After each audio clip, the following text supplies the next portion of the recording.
కూడి వచ్చిన దేవుళ్ళందరికీ శుభములు ఆశీర్వాదాలు దేవుడు దయచేయను గాక. ఆమేన్ ఆమేన్. అందరికీ కూడా హ్యాపీ మదర్స్ డే. దేవుడు మీరు అందరినీ ఆశీర్వదించును గాక. హల్లెలూయా. మీరందరూ తల్లులుగానే ఉండాలి. హల్లెలూయా. తర్వాత చెల్లెలుగానే ఉండాలి. హల్లెలూయా. తర్వాత బిడ్డల్లాగానే ఉండాలి. మనమరాళ్ళలాగానే ఉండాలి. హల్లెలూయా. దేవుడు మీ అందరినీ ఆశీర్వదించును గాక. ఆమేన్. దేవుడు ప్రపంచంలో వాస్తవంగా చెప్పాలంటే ప్రియదేవుని ద్వారా ఈ దినంన మదర్స్ డే అంటే తల్లి లేనిది ఏ కుమారుడు కూడా జన్మించలే, ఏ కుమార్తె కూడా జన్మించలే. తల్లి లేకపోతే ఏ వ్యక్తి కూడా లేని వాస్తవంగా ప్రతి దానికి కూడా తల్లి అనేది ఎందుకనంటే తల్లి చాలా ప్రాముఖ్యమైన పాత్ర. ఎందుకనంటే ఈ దినంలో ఎందుకనంటే తల్లిలాగా ప్రేమించేవాళ్ళు, తల్లిలాగా ఓర్చుకునేవాళ్ళు, తల్లిలాగా తగ్గించుకునేవాళ్ళు, తల్లిలాగా మమకారముతో ముద్దడు అన్నం పెట్టేవాళ్ళు చాలా తక్కువ. ఎందుకనంటే తల్లి ఏం చేస్తారంటే ఆ కొడుకు కానీ కూతురు కానీ ఎలాంటి వాళ్ళనైనా మర్చిపోవడానికి ఇష్టపడదు. నా కొడుకయ్యా, నా బిడ్డనయ్యా, గామని బిడ్డ అమ్మంటే అయ్యా నా బిడ్డనయ్యా, అయ్యా నా కొడుకయ్యా, నా కొడుకునయ్యా, నేను ఎంతో కష్టపడి నవమాసాలు మోసి నా కుమార్తెను కన్నా, నా కుమారుని కన్నా అని తల్లి సగౌరవంగా చెప్పుకుంటా అంటది. బట్టలు మంచిగా లేకున్నా, మాట మంచిగా లేకున్నా, అందంగా లేకున్నా, తర్వాత ఏమి లేకున్నా తల్లికి ఎందుకనంటే ఆ మాతృ ప్రేమ, ఎందుకనంటే ఆ మాతృమూర్తి యొక్క ప్రేమ వేరు వాస్తవం. ఎందుకనంటే తల్లిలాగా తల్లిలాగా ఏ వ్యక్తి కూడా ప్రేమించినట్టుగా నేను చూడలే వాస్తవం. ఎందుకనంటే నేను చాలా మోస్ట్గా బాగా తాగుతా అంటే నేను ఏ టైంకి వచ్చేవాడినో మా ఇంటికి అర్థం కాదు. మా అమ్మ ఏం చేసిందంటే నేను బాగా కోపంతో ఉన్నప్పుడు మా అమ్మ చేసేది అంటే పడుకుంటే నన్ను లేపేవాళ్ళు చాలా తక్కువ, పడుకుంటే లేపేవాళ్ళు తక్కువ. తర్వాత ఆ సమయంలో నా కొడుకు తిన్నడో లేదో అని మా అమ్మ ఏం చేస్తుందంటే నేను పడుకున్న మంచం దగ్గర ప్లేటు నీళ్ళు పెట్టి అమ్మ వెళ్ళిపోయింది. ఎందుకనంటే వాస్తవంగా తల్లిలాగా ప్రేమించే వాళ్ళు చాలా తక్కువ. ఎందుకనంటే దేవుడు నిన్ను ఒక తల్లిగా దేవుడు నిన్ను సృజించిండు. ఎందుకనంటే నీకు ఒక ప్రత్యేకత ఉన్నది. నీకు తర్వాత ఈరోజు ఉన్న వాళ్ళంతా దేవుని సన్నిధిలో ఉన్న తల్లులకు వేరే ప్రత్యేకత ఉన్నది. ప్రజలు హల్లెలూయా. ఎందుకనంటే ఆ తల్లి వాస్తవంగా ఎందుకనంటే తినకున్నా కానీ అయ్యో నా కుమారుడు తిన్నడా, నా భర్త తినడా, లేక నా కుమార్తె తినదా, నా పిల్లలు తినడా, నా మన్మడు తినడా, నా మన్మరాలు తినడా, చిన్నవాడు తినడా, పెద్దవాడు తినడా అని ఎందుకనంటే ఎప్పటికి కూడా తన హృదయం తహతహలాడుతా అంటాడు తల్లి ప్రేమ. ఎందుకనంటే ఆ కుమారుడు ఎలాంటి వాడైనా, ఆ కుమార్తె ఎలాంటి వాళ్ళైనా కానీ ఏమనుకుంటుందంటే తాను ఎప్పటికి కూడా ఆ మనసును ఏం చేస్తానంటే తల్లి ప్రేమ ఎప్పుడు ఇవ్వడమే తప్ప తీర్చుకో.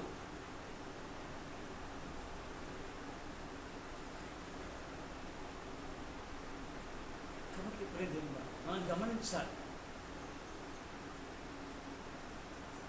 అందుకే మనము ఆ తల్లి ఎందుకనంటే ఆ తల్లిలాగా మన జీవితాలు ఉండాలి. ఎందుకనంటే ఎవరైనా ప్రతి ఒక్కరం కూడా తల్లి లాంటి ప్రేమ కలిగి జీవించాలి. ప్రజల హల్లెలూయా. అందుకే ఎప్పుడే దేవుని యొక్క వాక్య భాగంలోకి వెళ్తాం. మనం చూడండి దేవుని యొక్క లేఖన భాగాలు మనం గమనిస్తాం. ఆదికాండము చూడండి, ఆదికాండము 17వ అధ్యాయము 17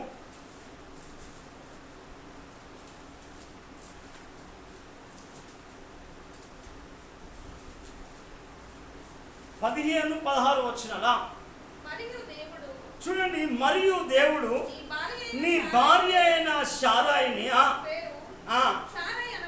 శారాయి అనవద్దు, ఏలైనగా ఆమె పేరు శారా, నేను ఆమెను ఆశీర్వదించి చూడండి ఆమె వలన నీకు కుమారుని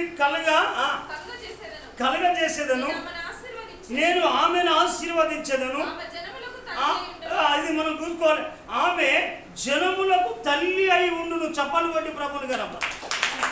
ఆమె జనములకు తల్లి అయి ఉండును. చదవమ్మా. జనముల రాజులు ఆమె వలన కలుగుదురు అని ఎందుకనంటే మనం గమనించాలి. ఎందుకు అనంటే ఆమె అనేక జనములకు ఆమె తల్లి తల్లి తల్లి ఆమె అనేక జనములకు తల్లి. ఎందుకనంటే ప్రియదేని వేళ మనం చాలా గమనించాలి.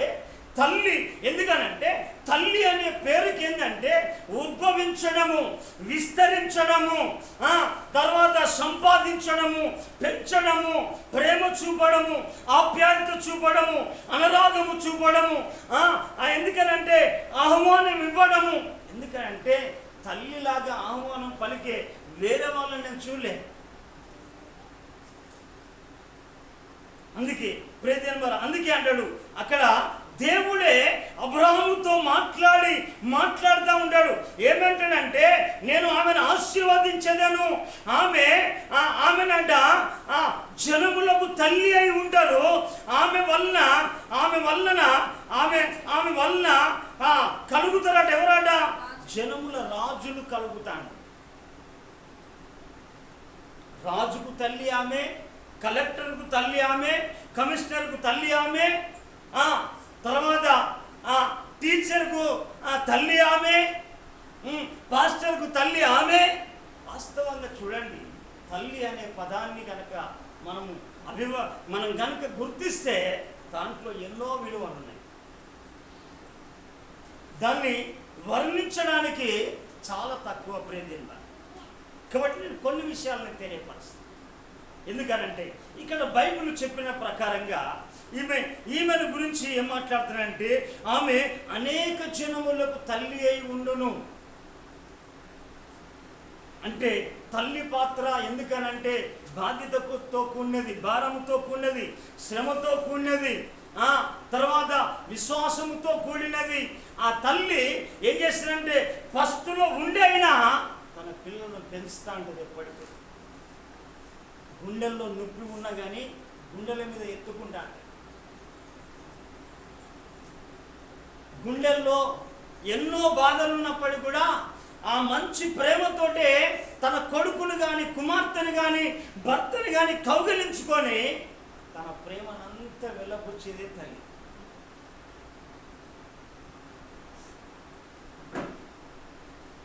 చాలామంది ఎందుకనంటే తల్లి అనే విధాన్ని కనుక చూస్తే ప్రియదేవి కదా. ఎందుకనంటే చాలామంది మా తల్లిని మేము కోల్పోయాను తర్వాత. ఎందుకనంటే మేము తల్లి ఉన్నప్పుడు తల్లి విలువ కొంతమందికి తెలియదు. తల్లిని నిర్లక్ష్యం చేసేవాళ్ళు ఉన్నారు, తల్లిని కొట్టేవాళ్ళు ఉన్నారు. చాలా భయంకరమైన శాపమత్తులు అన్నట్టుగా బైబిల్లో రాయబడి ఉన్నాయి. తల్లిదండ్రులకు అన్నం పెట్టని వాళ్ళు ఎంతోమంది ఉన్నారు. అన్ని సమృద్ధిగా ఉండి బికారిగా చూసేవాళ్ళు ఉన్నారు. కానీ బైబిల్ చెబుతున్న సత్యాలను మనం కనుక చూస్తే ప్రియ దేవులారా మనం చూడవచ్చు. సొలొమోను ఇవన్నీ కూడా అనుభవించి రాస్తూ ఉంటాడు సామెతల గ్రంథంలో. మీరు తర్వాత ఎప్పుడైనా కానీ సామెతల గ్రంథాన్ని మీరు ఎప్పుడు కూడా తరచు చదివి చూడండి. ఎందుకనంటే ఈ బైబిల్లో ఎన్నో మాటలు బైబిల్లో రాయబడినట్టుగా మనం చూడవచ్చు ప్రియ దేవులారా. ఎందుకనంటే ఈ బైబిల్ గ్రంథంలో చాలా విషయాలు కూడా ఎందుకనంటే మనము చూడవచ్చు బైబిల్ గ్రంథంలో. అయితే నేను ఒక మాట చెప్పేసి నేను ముందుకు వెళ్దాను. ఎందుకనంటే అనేకమైన విషయాలు ఇక్కడ బైబిల్లో చూడవచ్చు, కానీ నేను కొన్ని మాటలు మీకు తెలియపరిచి నేను ముందుకు వెళ్ళాలని నేను ఇష్టపడతా ఉన్నాను. చూడండి, సామెతల గ్రంథం 20వ అధ్యాయము 20వ అధ్యాయము 20వ వచనాన్ని మనం చదువుదామా? తన తండ్రినైనను తల్లినైనను దూషించువాని దీపము. చూడండి, చాలా మందికి ఎందుకంటే ఆ తల్లికున్న విలువ ఎందుకనంటే, ఈ దినమున తల్లే గనక లేకపోతే నీవు లేవు, నేను లేవు. దూషించడము, శపించడము, తల్లిని కొట్టడము, తల్లిని గాయపరచడము, తల్లిని నలుగురిలో హేళన చేయడము, అది మంచిది కాదు. తల్లిని కానీ తండ్రిని కానీ.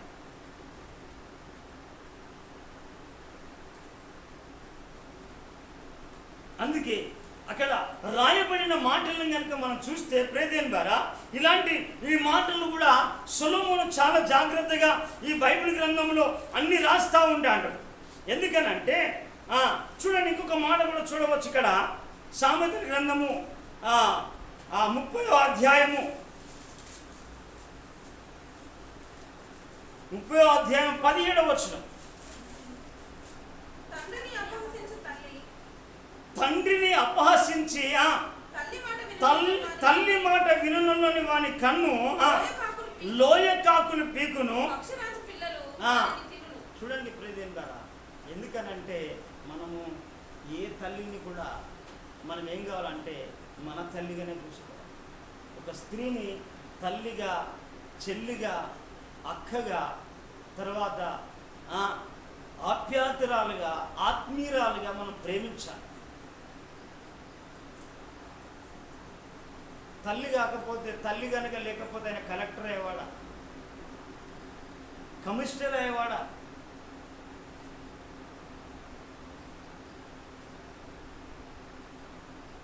అందుకే తల్లి ప్రేమ చాలా ప్రాముఖ్యమైన ప్రేమ. నిలబారా గమనించండి. అందుకే తల్లి అనే పదానికి మనం చాలా జాగ్రత్తగా మనం ఉండాలి. ఎందుకనంటే మనం చూడండి, ఆమె అక్కడ అన్నది అనేక జనములకు తల్లి అని అంటే, ఆ తల్లికి భారంతో ఉన్న తల్లి, బాధ్యత కలిగిన తల్లి, ప్రేమ కలిగిన తల్లి. అయితే బైబిల్లో ఒక తల్లి ఉన్నది, మనం చూద్దాం. ఆ తల్లి తన కుమార్తెకి ఏం నేర్పించింది, ఆ కుమార్తె తన కుమారునికి ఏం నేర్పించిందో మనం గమనించవచ్చు. చూడండి, బైబిల్లో 2వ తిమోతి రాసిన పత్రిక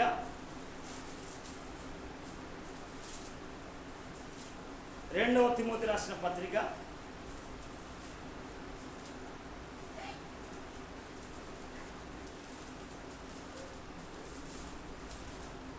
1వ అధ్యాయము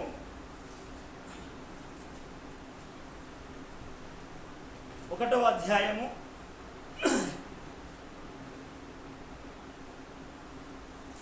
5వ వచనం.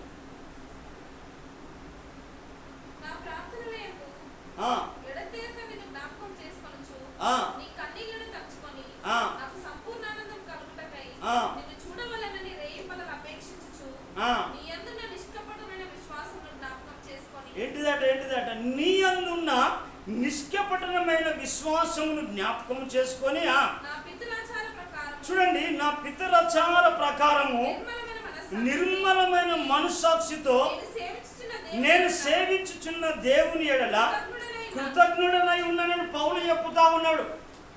అయ్యా, అక్కడ తిమోతికి రాస్తా ఉన్నాడు, నీ అందున్న నిష్కపటమైన విశ్వాసమును జ్ఞాపకం చేసుకొని నా పితరాచార ప్రకారంగా నిర్మలమైన మనస్సాక్షితో నేను సేవించుచున్న దేవుని ఎడల నేను కృతజ్ఞుడనై ఉన్నాను. ఎందుకు అనంటే ఇప్పుడు మాట్లాడుతూ ఉంటాడు. చూడండి, ఆ విశ్వాసము మొదట నీ అవ్వయైన లోయలో ఉన్నది. నీ తల్లి అయిన యునీకలోను వసించను, అది నీ యందు కూడా వసించుచున్నదని నేను రూఢిగా నమ్ముచున్నాను. చప్పలు కొట్టి ప్రభువుని కనపరచాలి. ఎందుకు అనంటే ఇక్కడ మాట్లాడే మాట, నీ అవ్వయైన లోయలో మొదట విశ్వాసం ఉన్నదయ్యా. ఎందుకనంటే తిమోతితో చెప్పుతా ఉన్నాడు. తిమోతితో ఏం చెప్తున్నాడంటే, మీ అమ్మమ్మ లోపల ఆ విశ్వాసం ఉన్నది. విశ్వాసం ఎందుకు అనంటే, విశ్వాసం లేకుండా దేవునికి ఇష్టడై ఉంట అసాధ్యం. అంటే విశ్వాసము లేకుండా నువ్వు దేవునితో ముందుకు సాగలేవు. ఎందుకనంటే ఈనాడు జీవితంలో అనేకులకు ఏం చేస్తానంటే విశ్వాసం లేదు.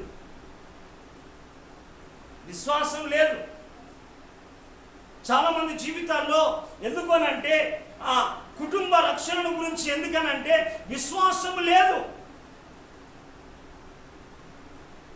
ఎందుకనంటే లోయ లోపల ఆ విశ్వాసం ఉన్నదని చెప్పేసి తిమోతికి తెలియపరుస్తా ఉన్నాడు పౌలు. అయ్యా, నీ యందు నిష్కపటమైన విశ్వాసం ఉన్నది, ఏ కపటము లేదు నీ విశ్వాసంలో, నీ విశ్వాసంలో ఏ లోపము లేదు, ఏ దాంపరికాలు లేవు అని ఏం చేస్తున్నా రాస్తా ఉన్నాడు. అందుకే ప్రియదేవరా, బాబు మీ అమ్మమ్మ లోపల ఇలాంటి విశ్వాసం ఉన్నది. ఏంది అంటే దేవునిలో ఉండాలి, దేవునిలో ప్రార్థన చేయాలి, విశ్వాసముతో దేవునితో నడవాలి, విశ్వాసముతో బ్రతకాలి, విశ్వాసముతో ప్రార్థన చేయాలి, విశ్వాసముతోనే దేవుని కొరకు ఎదురు చూడాలి అనేది మీ అమ్మమ్మ లోపల లోయ లోపల ఉన్నది. తర్వాత అది విశ్వాసం అట నీ తల్లి అయిన యునికేలో ఉన్నది. యునికే అంటే జయశాలి అనే భార్య అట. ఎందుకనంటే ఈ యునికే అనే పదానికి ఏంటిదంటే జయశాలి అంటే విశ్వాసము ద్వారా జయించడం, విశ్వాసము ద్వారా కనిపెట్టడం, విశ్వాసము ద్వారా పొందుకోవడం. విశ్వాసం ఎందుకనంటే వాళ్ళు కుష్ఠరోగులు వచ్చినప్పటికి కూడా ఏమయ్యా ఏం కావాలి బాబు అని అంటే, అయ్యా నువ్వు స్వస్థపరుస్తావని వచ్చినంటే నువ్వు నమ్మినట్టు నీకు కలుగును గాక. ఎందుకనంటే వాళ్ళ విశ్వాస ప్రకారంగా నీకు కలుగును గాక అంటే వాళ్ళు ఏం చేసిందంటే కుష్ఠరోగులు స్వస్థత పొంది. హల్లెలూయా. ఎందుకనంటే ప్రేతేన్ ద్వారా ఆమె యునికే అట. ఆమె ఒక అన్యుణ్ణి చేసుకున్నది, అన్యుణ్ణి వివాహం చేసుకున్నది. కానీ ఆమె మాత్రము ఈ తన తల్లి దగ్గర, ఆమె తల్లి లోయి దేవుని దగ్గర, దేవుని సంఘంలో విశ్వాసం నేర్చుకున్నది. ఈ యునికే కూడా ఏం చేసిందంటే తన తల్లి దగ్గర నేర్చుకొని ఆ లోయలో ఉన్న విశ్వాసమే యునికేలోకి వచ్చేసింది. అన్యుణ్ణి ఒప్పించే మనసు ఉన్నది విశ్వాసము. ఎందుకనంటే విశ్వాసం లేకుండా దేవునికి ఇష్టడై ఉంటే అసాధ్యం.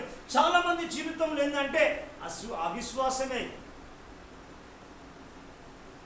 నీ విశ్వాసం ద్వారా నీ కుటుంబం రక్షించబడతాడు, నీ విశ్వాసం ద్వారా నువ్వు స్వస్థపరచబడతాడు, నీ విశ్వాస సహితమైన ప్రార్థన రోగిని స్వస్థపరుస్తాడు. ఈ విశ్వాసం ద్వారా ఎలాంటి గొప్ప కార్యాలు కూడా విశ్వాసం ద్వారానే చూడగలుగుతాడు. విశ్వాసం లేనప్పుడు నీకు ఏ కార్యాలు జరగవు. ఎందుకనంటే విశ్వాసం లేకుండా దేవునికి ఇష్టడై ఉంటా అసాధ్యం. ఎందుకనంటే చాలామందికి ఎందుకనంటే విశ్వాసం తక్కువ, అవిశ్వాసం ఎక్కువ ఉంటా.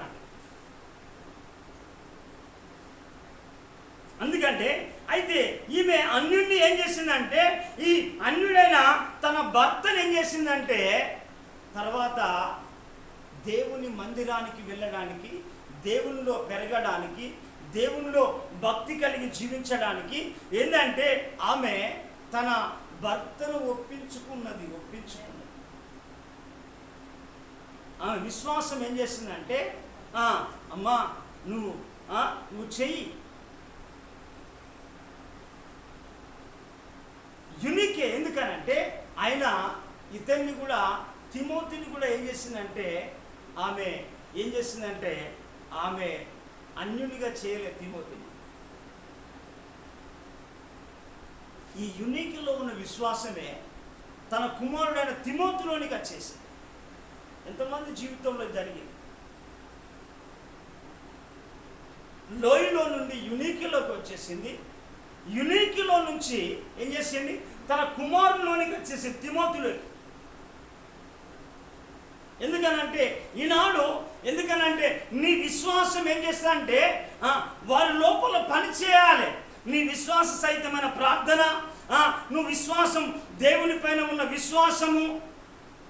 ఎందుకు అనంటే విశ్వసించేవాడు ఎప్పుడు కూడా కలవరపడడు, ఏమి లేకున్నా కలవరపడడు, పరిస్థితులు వచ్చినా కలవరపడడు, చెడు వార్త కూడా జడియడు.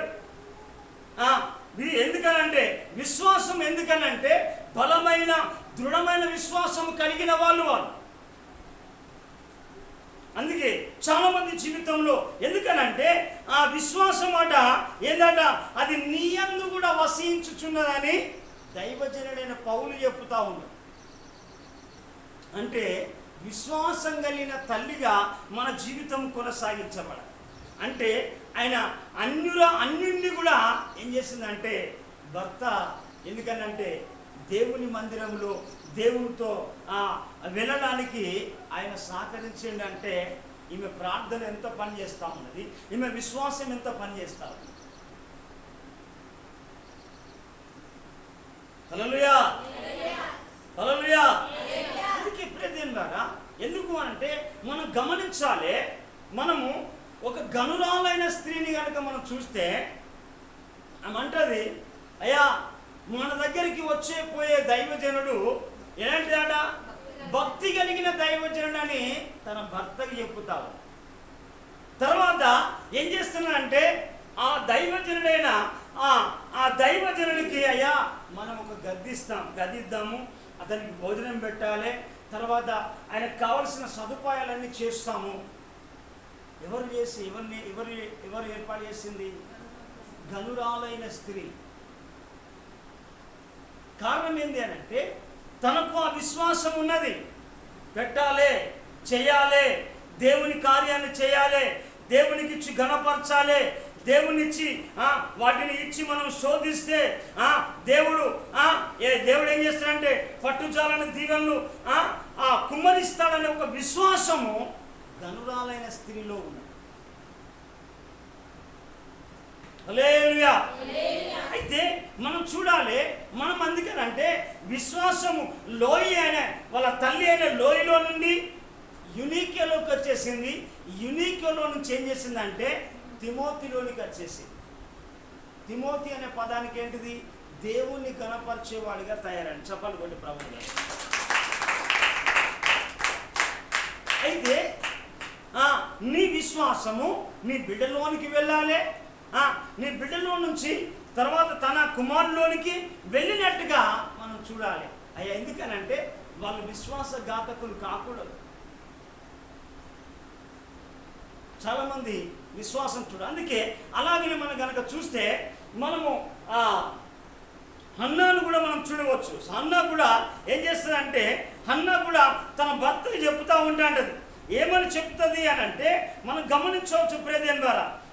పిల్లలు లేని కాలంలో ఆమె ఏం చేస్తుందంటే ఆ పిల్లలు లేని కాలంలోనే, అయ్యా నాకు పిల్లలు లేరని చెప్పేసి తన సౌత్ తల్లి పెనిన విసిగిస్తా అంటే బాధపడతా అంటే ఎల్కానా అంటాడు, అయ్యా నేను 10 మంది కుమారుల కంటే శ్రేష్టమైన వాడిని కాదా అని అంటే, నీకేం తక్కువ చేశా అని మాట్లాడితే ఆయన ఏం చేస్తాడంటే ప్రియదేవుని ద్వారా అయినప్పటికీ కూడా ఆమె ఏం చేస్తుందంటే తర్వాత నేను దేవుని మందిరానికి వెళ్తా, నేను ప్రార్థన చేస్తా. తర్వాత ప్రార్థన చేస్తే ఎందుకు ప్రార్థన చేస్తా అంటే నేను కొడుకు కొరకు చేస్తా, నాకు కొడుకు కావాలి, నేను దేవుని మందిరంలోనే ఉంటా అని ఏం చేసిందంటే ఆ తల్లి విశ్వాసాన్ని మనం చూడాలి. నేను దేవుని మందిరంలోనే నేను గడుపుతా, ఎందుకు అని అంటే నాకు కుమారుడు కలిగేంత వరకు అని అంటే. ఎల్కానా ఎప్పటికి కూడా ఏం చేస్తుందంటే తనకు ఇంకొక భార్య ఉన్నప్పటికి కూడా అన్నాను ఏమాత్రం ఏం చేస్తుందంటే మందిరం దగ్గర వదిలిపెట్టిండా, ఏ అమ్మ మందిరానికి ఎందుకు అద్దనట చెప్పాలి గట్టిగా, హల్లెలూయా. మందిరం దగ్గరికి వదిలిపెట్టాడు. వదిలిపెట్టిన తర్వాత హన్నా చెప్పుతా అంటది, అయ్యా ఈ కుమారుని నేను దేవునికి ప్రతిష్ఠించిన, దేవునికి సమర్పించిన, ఎందుకు అని అంటే నేను దేవునికే ఇతనికి అప్పగిస్తున్నాను అని చెప్పేసి మాట్లాడితే ఏమంటాడంటే హిల్కాన్ ఏమంటాడో చూడమ్మా. 1 సామ్యుయేలు గ్రంథం 1వ అధ్యాయం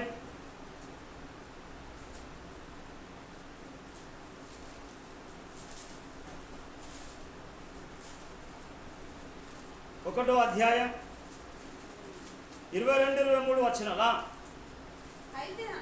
అయితే హన్నా బిడ్డ పాలు విడిచి వరకు నేను రాను, వాడు యెహోవా సన్నిధిని అగ్గుపడి తిరిగి రాక అక్కడనే ఉన్నట్లుగా నేను వాడిని తీసుకొని వస్తునని తన పెరిమిడితో చెప్పి వెళ్ళకై ఉండెనా.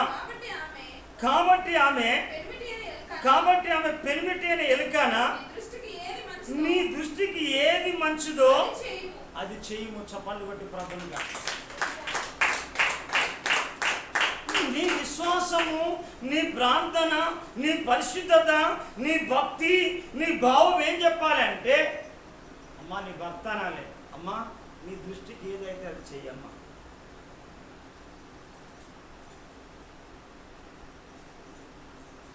ఈ భక్తి లేని వాళ్ళు భర్తతో మాట్లాడే కష్టమైతే. నీ భర్త అతని లోపల అవిశ్వాసం విరగాలన్నా, పాపం విరవాలన్నా, లోకం విరవాలన్నా, నీవు ప్రార్థనలో మోకాల్లో విశ్వాసంతో చేసి ప్రార్థనే అతన్ని మారుస్తాను. నువ్వెంత డబ్బిచ్చినా, అతను ఎన్ని పూజలు చేసినా, వేరే ఎక్కడ ఎన్ని ధర్మాలు చేసినా జరగదు కదా. డబ్బులు ఇస్తే మారరు. నువ్వు మోకరించి ఏం చేస్తావంటే ఆ విశ్వాసం ఒకరిలో నుంచి ఒకరికి పెరగాలి తప్ప విశ్వాసం తరగకూడదు. అలాగే యూనికే కూడా ఏం చేసిందంటే, ఆమె తన భర్త అన్యుడైనప్పటికీ కూడా ఏం చేసిందమ్మా, విశ్వాసం కలిగిన భార్య కనుక, తల్లి కనుక ఏం చేసిందంటే తన తల్లిలో నుంచి ఈమెలోనికి వచ్చేసింది. ఆ విశ్వాసం ఏమొచ్చేది, తన కొడుకులోనికి వచ్చేసింది. తన కొడుకు దేవుణ్ణి గణపరిచేవాడే. చప్పలు కొట్టి ప్రభువుగా. లోకంలో తాగుబోతులతో తిరిగేవాడిగా లేడు. ఎందుకనంటే అలాంటి విశ్వాసము ద్వారా తల్లులు పెరగాలి. సంఘంలో అలాంటి తల్లుల కొరకే, తల్లి అంటేనే, ఆమె అంటేనే ఆ స్త్రీకి పోల్చాడు సంఘాన్ని. నీవు ఒక సంఘముగా ఉండాలి దేవుని సన్నిధిలో. నువ్వేం కావాలంటే ఒక సంఘముగా నువ్వేం కావాలంటే, ఆ సంఘం అంటే స్త్రీ, ఆమె స్త్రీకి పోల్చాడు. నువ్వు ఆ తల్లి, ఒక తల్లి సంఘంగా నువ్వు మార్చబడాలి. అందుకే ఎందుకు బైబిల్లో రాసిన మాటలు కనుక మనం చూస్తే విశ్వాసము ద్వారానే అంటాడు పౌలు గారు ఏమంటారంటే, ఎప్పుడు కూడా విశ్వాసం ద్వారానే కానీ దేని ద్వారా కూడా మీరు రక్షింపబడలేదని మనము దేవుని యొక్క లేఖన భాగాన్ని మనం చూడవచ్చు.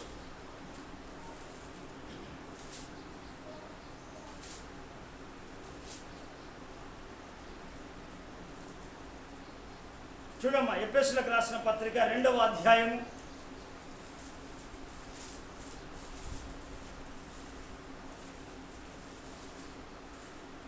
7వ వచనం, 8వ వచనం. మీరు విశ్వాసము ద్వారా కృపచేతన రక్షింపబడి ఉన్నారు. ఇది మీ వలన కలిగినది కాదు, ఇది దేవుని వరం. విశ్వాసము అంటే నీ లోపల ఉంటే, నీ విశ్వాసము ద్వారా ఎందరినైనా రక్షించగలుగుతావు. ఎందరినైనా నువ్వు రక్షించగలుగుతావు. నీకే దేవుడు అంటే విశ్వాసం లేదు, నీకే దేవుడు అంటే విశ్వాసం అనే విశ్వాసం లేదు. ప్రార్థన చేయాలని విశ్వాసం లేదు, దేవునితో నడవాలని విశ్వాసం లేదు, ప్రార్థన చేయాలని విశ్వాసం లేదు, చదవాలనే విశ్వాసం లేదు, దేవుళ్ళో ఉండాలని విశ్వాసం నీకు లేదు. ఆ విశ్వాసం ఎట్లా ఏరువారుతా అంటది? హల్లెలూయా. అందుకే చాలా మంది ఏదో 4 గుడుగులు తిరిగితే విశ్వాసం పెరుగుతుంది అనుకుంటాను. మోకాళ్ళ మీద ఉండి ప్రార్థన చేసి వాక్యాన్ని చదివి వాక్యానికి లోబడి, ఎందుకనంటే విశ్వాసం అంటే దేవుని మాట, యేసుక్రీస్తుని గురించిన మాట వలన విశ్వాసం కలుగుతా అంటే. 2 కొరింథీయులకు రాసిన పత్రిక 7వ అధ్యాయం 10వ వచనం చూడండి.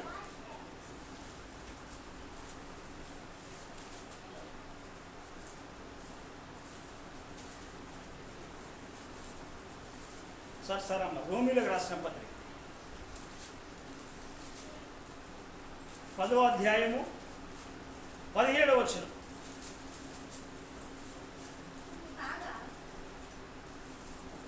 చదవమ్మా. కాగా వినుట వలన విశ్వాసము కలుగును, వినుట క్రీస్తుని గురించిన మాట వలననే కలుగుతా అంటది విశ్వాసం. విశ్వాసం అని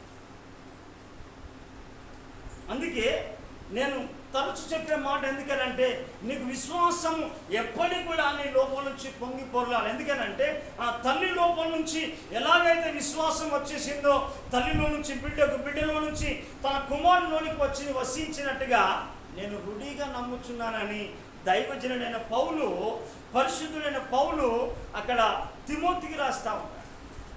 అది నీ నిష్కపటమైన విశ్వాసం అంటాడు. అందుకే విశ్వాసం కలిగిన ఒక తల్లిగా మన జీవితాలు ఉండాలి. హల్లెలూయా. విశ్వాసంగా ఎందుకనంటే ఆ విశ్వాసము లాంటి, ఎందుకనంటే ఆ విశ్వాసము లేకుండా దేవునికి ఇష్టడై ఉంటా అసాధ్యం. అందుకే ఆమె ఏమైంది, ఆమెను ఏమన్నాడు, శారాని ఏమన్నాడంటే ఆమె ఏమన్నాడు, ఆమె అనేక జనములకు తల్లి అంటే కనడం అంటే విశ్వాసము ద్వారా కనడం, విశ్వాసము ద్వారా బాగు చేయడం, విశ్వాసము ద్వారా బలపరచడం, విశ్వాసముతో వెళ్ళడం. అందుకే ప్రజలు మరొక మాట మనం చెప్తాను. ఎందుకనంటే ఇంకొక మాట, ఎందుకనంటే అనేక మంది స్త్రీలు కూడా ఉండరు. కానీ ఆ స్త్రీలు కొంతమంది మనం చూడవచ్చు, అతల్య అంటే చంపడము, యజబేలు అంటే భయపడిచ్చే స్త్రీలు ఉన్నారు. తర్వాత తెల్లాంటి స్త్రీలు ఉన్నారు. ఎందుకు అనంటే వాళ్ళు భయంకరమైన శాంసంలోని బలవంతులను పాపములో పడవేసే స్త్రీలుగా మనం ఉన్నప్పుడు మంచి సొక్క